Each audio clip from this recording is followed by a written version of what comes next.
What's going on, y'all? What's up? What's up? I want to talk to y'all about a few things, right? Um, my whole perspective on this whole thing is like, I really don't think many people should work jobs.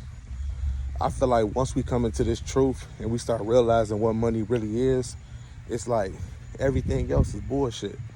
Cause like, look at it like this: we working for credits, not money. Money consists of gold, silver, and tangible items, right? So right now, the system that we function in right now is just credit debt notes, and it's nothing but a system of accounting. So if money can be made by two people agreeing to the same thing, then also we have to look at it where while we are trading our time for money or credits. So if it's not money, why are we trading our time for it? Look at it like this.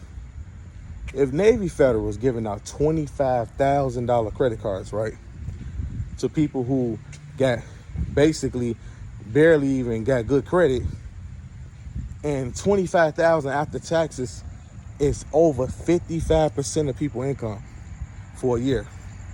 Nobody makes over $25,000 a year after taxes in America under the ages of 25 or even under the ages of 30.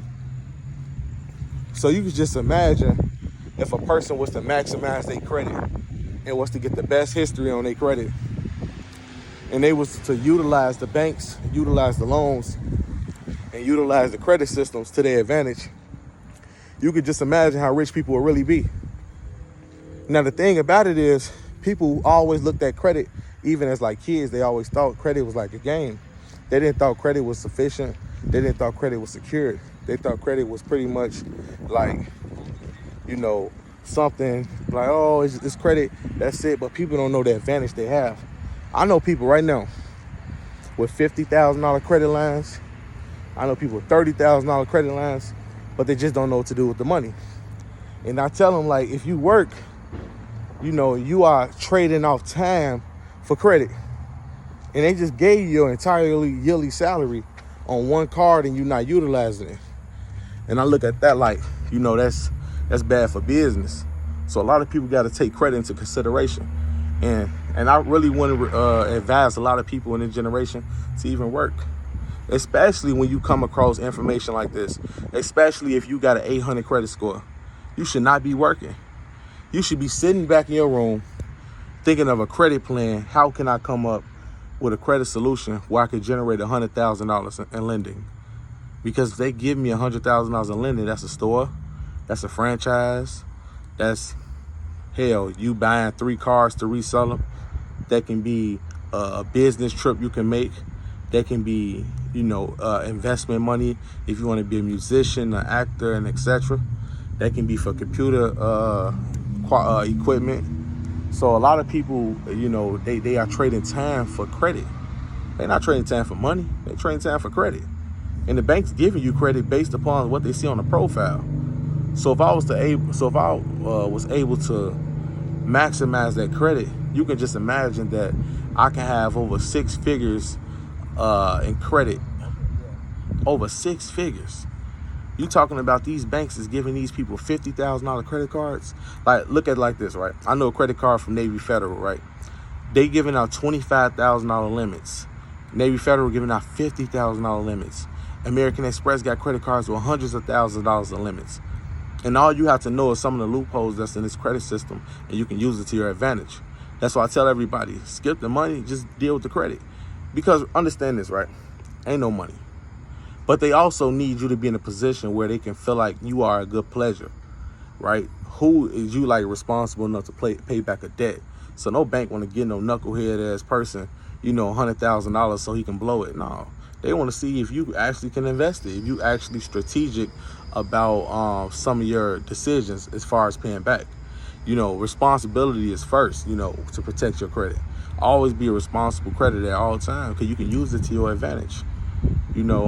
People who getting $40,000-$50,000 credit cards and you still work a job, you still have no understanding about how this economic system works.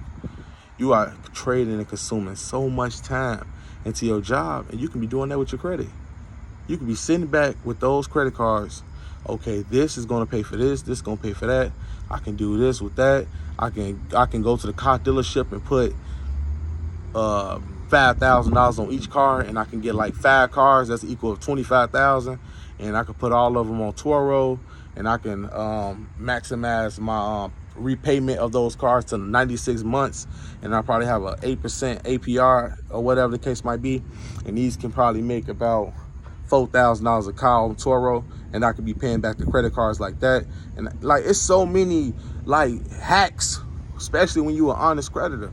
When you're a person that's dealing with your credit, you can do it on that side perfectly. Like I said, you know, there's a lot of advantage with this system. And so my advice to a lot of people, don't trade your time for credit. You know, just get credit. Just get credit. I don't work a job. I don't work at all. I just maximize my credit file as best as I can. So whatever I got to do to protect it, if I got to pay it back, if I got to throw some more trade lines on there, primaries on there, if I got to, you know, mix up my credit file, you know, all these look good to credit bureaus.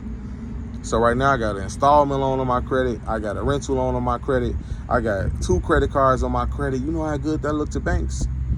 So when I want a business credit card like I just applied for, they gonna give me the max, $25,000, none less.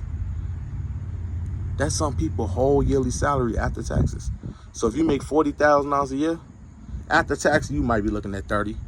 But come on now, you just wasted a whole year of precious time, waking up and cracks in your damn eyes, and you just getting up out of bed and you don't even want to go get out of bed. It's like your spirit pulling you back in, but you can't. You got to do it. And it's like we constantly utilizing this functioning clock, but it's like, you know, it's not everybody's dream. I know one thing we all got in common. We all care about the benefit of a credit, right? The benefits of credits, or what certain people call money. Everybody can agree. We all want money. We all want it. We all want hundreds of thousands of dollars in our bank accounts. We all want to live above our means. We all want to live luxury. We all want to have a better living situation, right? But what we're not doing is we're not putting into consideration on what we need to do that. And that's just to build your credit file. Like we already talked earlier, right? So I deal with the EIN numbers, right? So the EIN number protects your personal credit, and you utilizing your entity in order to establish, you know, personal credit. You establishing personal credit can benefit you in a way where you can get that 700 in 1 month, because a lot of people who using y'all personal credit, y'all got collections, y'all got bankruptcies, foreclosures, repossessions on y'all credit, and y'all stuck in a pothole, and it can never get away. It's stuck forever. So if you got a repossession on your credit, it's gonna stick. If you got a foreclosure on your credit, it's gonna stick. You know, and a lot of banks get people because in the beginning, this is how it be. So you would get a loan, get a credit card, and you would be like a young teenager. Credit card can be $1,000. Some people get in a better situation. Credit card can be $3,000. They take the credit card and jag it. You know, they kids. They don't know nothing about business, so they jag the whole credit card. Now that little $3,000 that they owe the bank, right, turns out to mess up and hinder their credit for the rest of their lives. My wife is in a situation where she messed up a little on her credit, right? They got her at 500 for over 3 years. How do you remain at a 500 for over 3 to 4 years? You want me to tell you why? Because when you're dealing with these credit institutions, it can be the smallest mistake, right? And it can cost you your whole entire file. That's why some people gotta, take care of their profile. You know, you can't just be adding anything on that, and be careful for the amount of inquiries that you add on your profile, because that banks really take that into consideration, y'all. You know, credit is everything, y'all, and build it to the maximum that you can. And also, if y'all struggling with y'all personal credit, switch over to that EIN, utilize y'all entity.